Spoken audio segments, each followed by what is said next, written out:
I didn't have a good transition for today's topic. Shang Dynasty. That's today's topic. The Shang Dynasty, also known as the Yin Dynasty, was a Chinese royal dynasty that lasted around 600 years, from around 1600 BC to about 1046 BC, making it the second longest Chinese dynasty. And with a very long period of time, there must be a bunch of rulers, right? There's around about 30, which I shall be explaining to you right now. But before we talk about the whole Shang Dynasty thingamajig, we gotta talk about how it started first. You see, there was this really mean guy. His name was Jin. He was one of the leaders in the Jia Dynasty. Forgive me if that's incorrect pronunciation.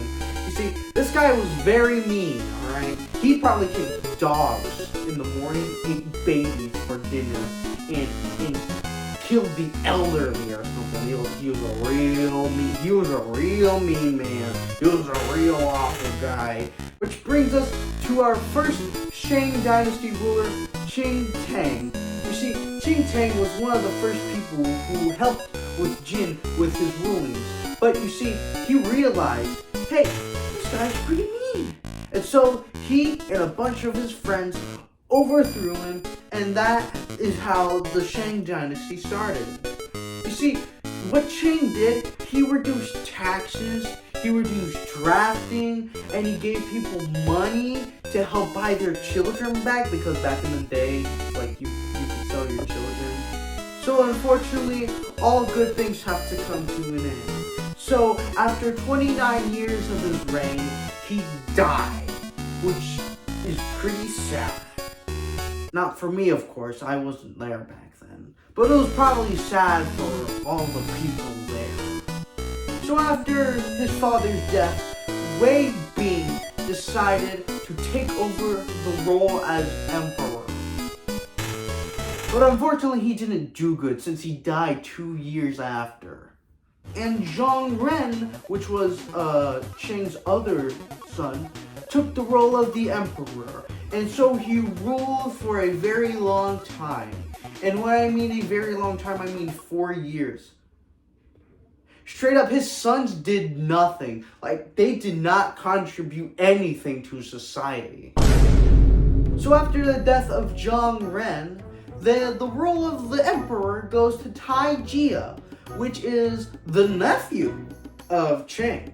Because apparently his sons didn't have any wives. But unfortunately, Tai was a very bad emperor. And so he was banished from China. And his rule of 12 years was cut short. And when I mean short, I mean it lasted a very long time, longer than both of the brothers combined. And I'm very surprised about that. So the next emperor would be Wu Jing, which was Tai Jia's son.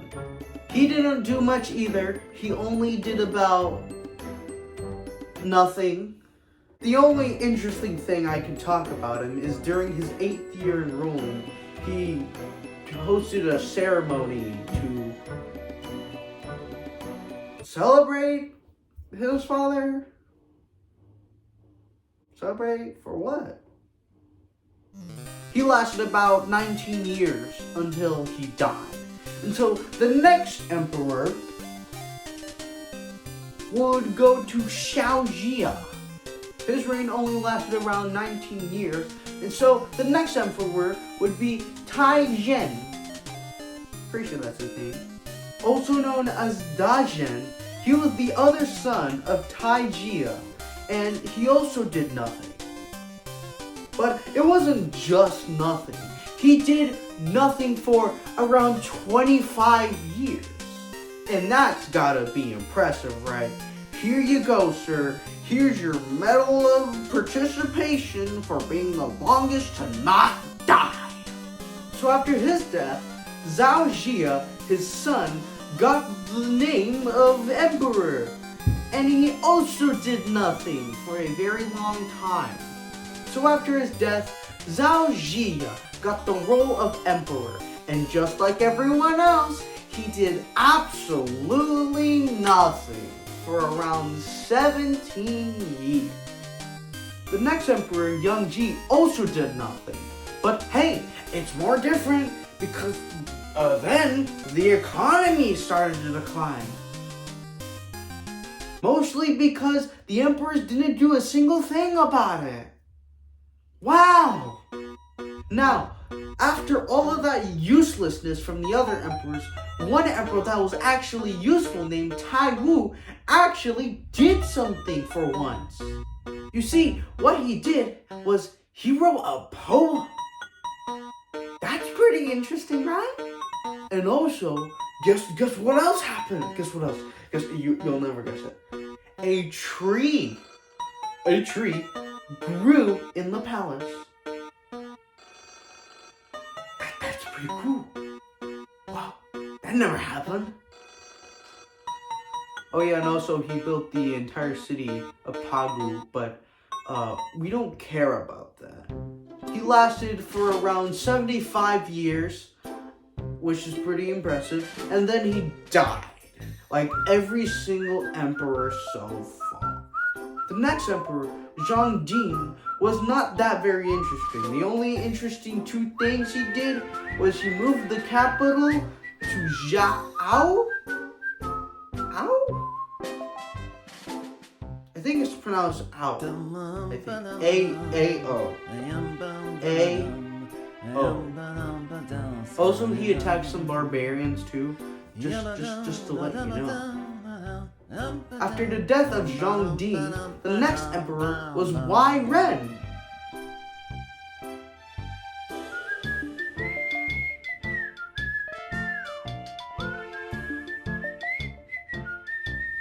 You see, his name is Wai Ren because people wonder why he was emperor. The next emperor is He Dongjia. Just like Shang, all he did was move the capital and attack some barbarians. That's it. The next emperor, Zhu Yi, what he did was he got the capital again, like for the third time, and he moved it. And then he wrote a letter. He moved it again, and that's kind of it. The next emperor, Zhu Yi, what he did was he moved the capital, and then he wrote an article, and then he moved the capital again, and then he built a palace there, and that somehow made the China very strong. I don't know how, but it did. Okay, guys, I gotta be really honest. This is really boring for me because I had to do a crap ton of research on all three of the emperors, and a bunch of them did like nothing. So I'm just gonna speed through a bunch of them right now. Number 14, Zhu Jin, 1409 to 1397 BCE. He did nothing. Number 15, Wo Jia, 1397 to 1374 BCE. He was also known as Quang Jia. He did nothing. Number 16, Zhu Ding, from 1374 to 1340 BCE. He did nothing. Number 17, Nang Gang, 1340 to 1311 BCE. He moved the capital to Yang. Other than that, he did nothing.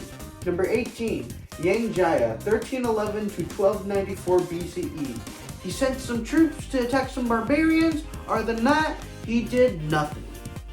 Number 19, Pang Gang, 1294 to 1266 BCE. He moved the capital to Beijing and renamed it Yang. Yen.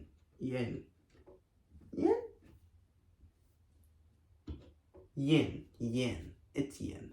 Number 20, Zhao Jin, 1266 to 1263 BCE. He did nothing. And finally, number 21, Zhao Yi, 1263 to 1250. He did nothing. Okay, that's all the boring ones. Now let's get to the actual one we've been all waiting for. Now, probably the most influential emperor would be Wu Jing. Now, if you do not know who Wu Jing is, I'll just explain him to you in simple manners. Basically, if every single emperor was described with an ice cream flavor, then Shang would be mint chocolate chip, Wu Jing would be Oreo cookies and cream, and every single other emperor would be the waffle cone. So basically what I'm saying, this guy was an absolute Chad. Like, supreme Chad. Like, 100% Giga Chad jawline, too. This dude was such a Chad, people thought he was a myth until they discovered about the artifacts of the Chinese dynasty, and then they realized, wait a minute, this guy's real! You see, when he was a very young age, and when I mean very young age, probably like 18 or something, he was commanded to go live with the common people. And that gave him his open third eye mind moment. And it really helped him with his ruling as emperor. In fact, he was such a Giga Chad emperor that he created peace with all the neighboring tribes by marrying a woman from each tribe. Not just one woman, but two. And these aren't any like stupid women that eat chips all day and lay on the couch. No. These are good women. You see, one joined his military and became a priest, and the other one helped advance agriculture by law. So not only is this guy getting woman, but he's also getting smart woman. That's how you know this man was a genuine Giga Chad. In fact, this guy was such a great Giga Chad that all the other emperors would be nothing compared to him. So I'm just gonna skip to the very last one, because the other ones are very boring and I do not have the good timeline source for all of them. Yeah. Now the last one we will be discussing is Di Jin, or also known as King Shao. He ruled for around 29 years. He was very smart, however, he was very quick-tempered. And when I mean quick-tempered, I mean he hated everyone. That's what I mean by quick-tempered. And he loved a few things a lot. One thing he loved so much was women. And he loved women so much that I cannot describe it, because I have to show this to my teacher for my school project, and my entire classroom will see it. So I cannot describe it to you. But one thing I can describe to you is his love for drinking. You see, one time when he was during his emperor ruling, he decided, hey, I'm gonna decide that I'm going to fill a pool and make an island in it. And so he did. He got a pool and he filled it full of wine. And that he made it into an island. And it was probably really funny, but it was really bad for the economy.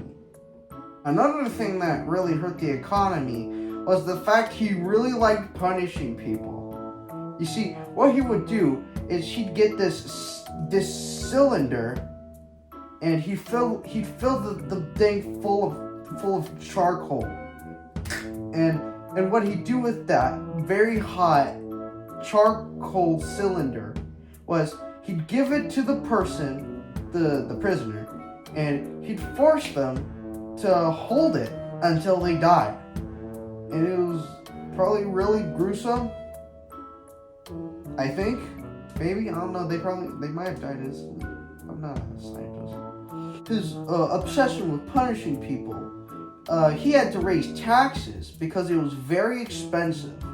And so eventually, a bunch of people decided to fight him, and he died in the pitiest way possible. He went and got all his treasures, and he closed his palace, set it on fire, and therefore killing him.